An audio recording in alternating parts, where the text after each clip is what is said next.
আসসালামু আলাইকুম দর্শক। মধ্যরাতের একটি গুরুত্বপূর্ণ সংবাদ, সেটা হচ্ছে যে সুনির্দিষ্ট জঙ্গি হামলার আশঙ্কায় ঢাকার মার্কিন দূতাবাস ঘিরে কঠোর নিরাপত্তা। এখন হঠাৎ করে এই সুনির্দিষ্ট জঙ্গি হামলা, তাও সবচেয়ে গুরুত্বপূর্ণ দূতাবাস, মার্কিন দূতাবাস, পৃথিবীর সবচেয়ে শক্তিশালী দেশ মার্কিন যুক্তরাষ্ট্র, তার দূতাবাস, সেই দূতাবাস ঘিরে জঙ্গি হামলা এবং সুনির্দিষ্ট একদম অভিযোগ। এই অভিযোগ, এই খবর প্রকাশ করেছে বাংলাদেশের বিভিন্ন মিডিয়া। আমি তেমন একটু দেখাই। এই যে দেখুন, এখানে আছে এবং পুরো সোয়াট টিম ঘিরে রেখেছে মার্কিন দূতাবাসকে, যে সুনির্দিষ্ট জঙ্গি হামলার আশঙ্কা রয়েছে। আমি যদি একটু পড়ে শোনাই, এখানে লিখেছে যে জঙ্গি হামলার সুনির্দিষ্ট তথ্যের ভিত্তিতে ঢাকার মার্কিন দূতাবাস এবং তার আশেপাশে নিরাপত্তা ব্যবস্থা জোরদার করা হয়েছে। মার্কিন দূতাবাসের অনুরোধে সোমবার 13 অক্টোবর দিবাগত রাত থেকে বারিধারার কূটনৈতিক পাড়ায় অবস্থিত দূতাবাসে পুলিশের বিশেষায়িত দল সোয়াট মোতায়েন করা হয়েছে, যারা যে কোনো সন্ত্রাসী কার্যক্রম মোকাবেলায় বিশেষভাবে প্রশিক্ষিত।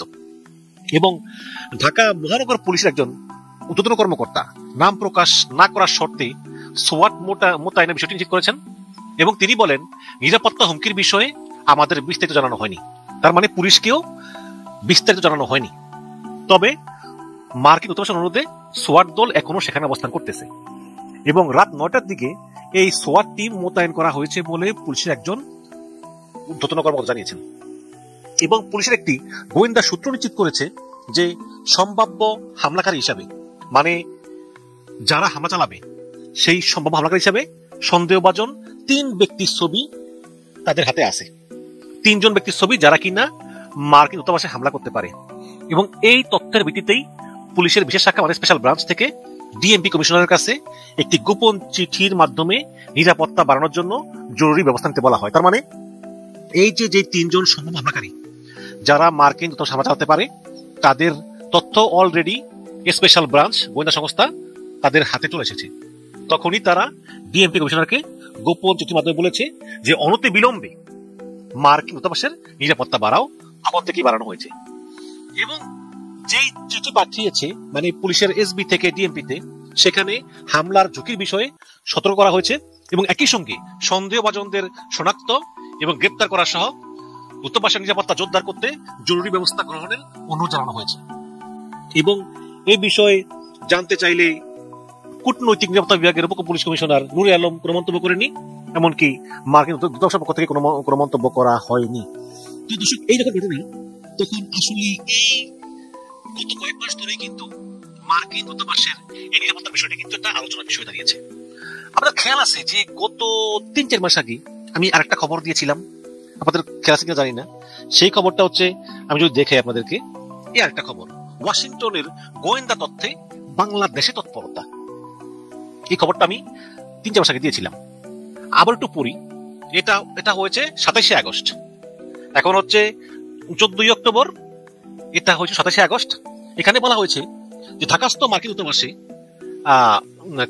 দূতাবাসে কোন বিশেষ ধর্ম পালনকারী কর্মীকে বা বাংলাদেশি কর্মীকে অপহরণ করে হত্যা এবং দূতাবাসে হামলার পরিকল্পনার গোয়েন্দা তথ্য পাওয়ার পরই ইউনূস নেতৃত্বাধীন বাংলাদেশের অন্তর্বর্তীকালীন সরকার নড়ে চড়ে বসেছে এবং এরপরে গ্রেপ্তার হন শামীম মাহফুজ। এবং এই শামীম মাহফুজের ছবি আমি দেবো, আচ্ছা দেই। শামীম মাহফুজকে গ্রেপ্তার করা হয়। এই হচ্ছে শামীম মাহফুজ, গ্রেপ্তার করে রিমান্ডে দেওয়া হয়।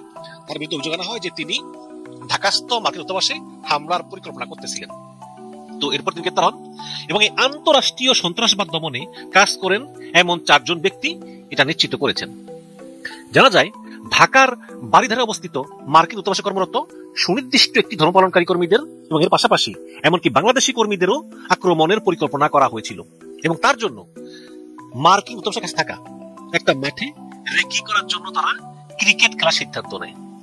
গোয়েন্দা তথ্যটি সম্পর্কে ধারণা আছে এমন কর্মকর্তা বলেন যে সেখানে জামাতুল আনসার ফিল হিন্দাল শারিকিয়া এবং AQIS এর জড়িত বলে সন্দেহ করা হচ্ছে। এগুলোর নাম তো আগে শুনিনি কখনো।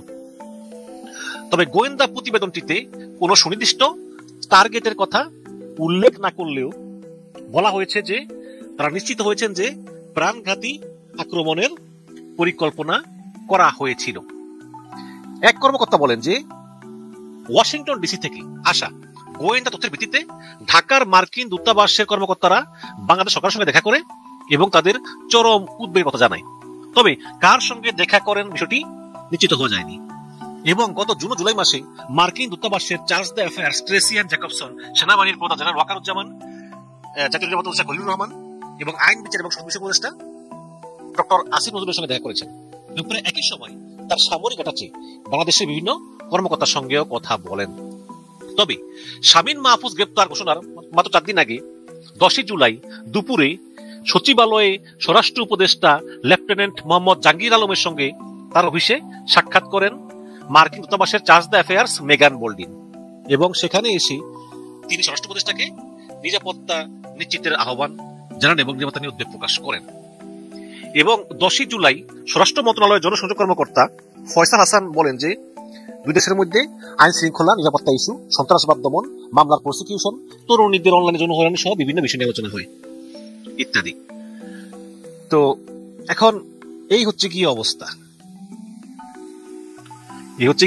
এবং এখানে বলা হয়েছে যে এই এই যে বৈঠক, এই বৈঠকের পরই গ্রেপ্তার হন এই শামীম মাহফুজ।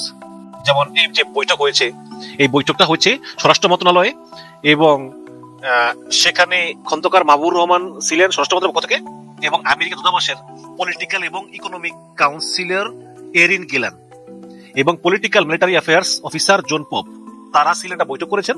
এবং সেই বৈঠকের পরপরই এই শামীম মাহফুজকে গ্রেপ্তার করা হয়। যারাই মাত্র জয়েন করেছেন তাদেরকে দেখাই, এই শামীম মাহফুজকে জঙ্গি সন্দেহে গ্রেপ্তার করা হয় ওই বৈঠকের পরপরই। এবং সাভার মডেল থানায় দায়ের করা একটি মামলায় গ্রেপ্তার হন শামীম মাহফুজ। তিনি আগে জামাতুল আনসার ফিল হিন্দাল শারিকিয়া নামে একটি উগ্রবাদী সংগঠনের প্রতিষ্ঠাতা হিসাবে পরিচিত ছিলেন। 2011, 14 এবং 23 সালে তিনি গ্রেপ্তার হয়েছিলেন, আরো 3বার গ্রেপ্তার হয়েছে। এবার তার বিরুদ্ধে অভিযোগ উঠেছে পাকিস্তান ভিত্তিক জঙ্গি সংগঠন তেহরিক ই তালেবান, পাকিস্তান টিটিপি এর সঙ্গে সম্পৃক্ততার। মামলাটি করেছে পুলিশের বিশেষায়িত ইউনিট এটিইউ। গত 14 জুলাই নারায়ণগঞ্জ থেকে র্যাব 11 তাকে গ্রেপ্তার করে এবং পরের দিন আদালত 5 দিনের রিমান্ড মঞ্জুর করে। এই মামলায় আরো 6 জনকে আসামি করা হয়েছে, যার মধ্যে রয়েছেন ফয়সাল, ইঞ্জিনিয়ার ইমরান হায়দার, রেজাল করিম আবরার, আসিফ আদনান, জাকারিয়া মাসুদ, সানা হোসেন। বলা হয়েছে তারা টিটিপির মতাদর্শে উদ্যত হয়ে জিহাদি কার্যক্রমে অংশ নিতে প্রস্তুত ছিলেন। এবং ফয়সাল নামে এক ব্যবসায়ী পাকিস্তান হয়ে আফগানিস্তানে গিয়ে এই টিটিপির সঙ্গে যুক্ত হন বলে মামলায় উল্লেখ রয়েছে। এবং তার সফর সঙ্গী যুবরাজ নামে এক তরুণ পাকিস্তানের ওয়াজিস্তানে সেনা অভিযানে নিহত হন। তো এই শামীম মাহফুজ যাকে গ্রেপ্তার করা হলো, তিনি রংপুর ক্যাডেট কলেজ থেকে মেট্রিক ইন্টার পাস করে ঢাকা বিশ্ববিদ্যালয়ের সমাজ বিজ্ঞানে পড়াশোনা করেন। ঢাকা বিশ্ববিদ্যালয়ের শিক্ষার্থী, শিক্ষকতা করেছেন, সাবেক শিক্ষার্থী, শিক্ষকতা করেছেন উন্মুক্ত বিশ্ববিদ্যালয় সহ বিভিন্ন প্রতিষ্ঠানে, শিক্ষিত মানুষ।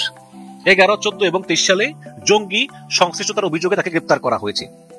এবং তারা জানিয়েছে যে শামীম মামলার এজাহারভুক্ত আসামি না হলেও তার বিরুদ্ধে টিটিপির সঙ্গে সংশ্লিষ্টতা রয়েছে এই সন্দেহে তাকে রিমান্ডে গিয়ে জিজ্ঞাসাবাদ করছে। এই হচ্ছে দর্শক অবস্থা। এখন এই দূতাবাসের জন্য বিশেষ প্লাটুন পুলিশও মোতায়েন করা হয়েছে, এই যেগুলো আসলে যেসব দেশগুলোতে খুবই বাজে অবস্থা আইন শৃঙ্খলা পরিস্থিতির, সেখানেই শুধু এগুলো মোতায়েন করা হয়। যেমন পশ্চিম আফ্রিকার আবুজা, লাগোস, নাইজেরিয়া, সেনেগাল, মালি, বুর্কিনা ফাসো, বেনিন, চাঁদ, তারপরে Kenya, Ethiopia, Sudan, Kinshasa, Tunisia ইত্যাদি বিভিন্ন দেশ, যেসব দেশে আইন শৃঙ্খলা পরিস্থিতি চরম খারাপ, ওইসব দেশে মোতায়েন করা হয়। কিন্তু বাংলাদেশেও এখন এগুলো মোতায়েন করার চেষ্টা চলতেছে। তো দর্শক, এই ছিল ঘটনা। এবং শেষ করার আগে আবার খবরটা দেই, সেটা হচ্ছে যে সুনির্দিষ্ট জঙ্গি হামলার আশঙ্কায় ঢাকার মার্কিন দূতাবাস ঘিরে রেখেছে কঠোর নিরাপত্তা এবং সোয়াট ঘিরে রেখেছে, এবং চলছে চিরুনি তল্লাশি।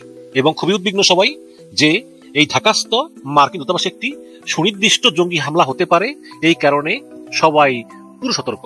এবং অবশ্যই আমরাও চাই না দেশে জঙ্গিবাদের উত্থান হোক, প্রশ্ন হোক। আমি মনে করি যেই অন্যায় করুক তাকে পুলিশ ধরবে, বিচার করবে, শাস্তি দিবে, কিন্তু যাতে নির্দোষ লোক শাস্তি না পায় সেদিকেও খেয়াল রাখতে হবে। এবং অবশ্যই আমি মনে করি যে শুধু মার্কিন দূতাবাসী না, এই পৃথিবীর প্রত্যেকটি দূতাবাসের নিরাপত্তা বাংলাদেশ সরকারের দায়িত্ব, কর্তব্য এবং দেওয়া উচিত। আমি মার্কিন দূতাবাসের মঙ্গল কামনা করি এবং যাতে তারা সেফ থাকে এটাও প্রত্যাশা করি। ভালো থাকবেন।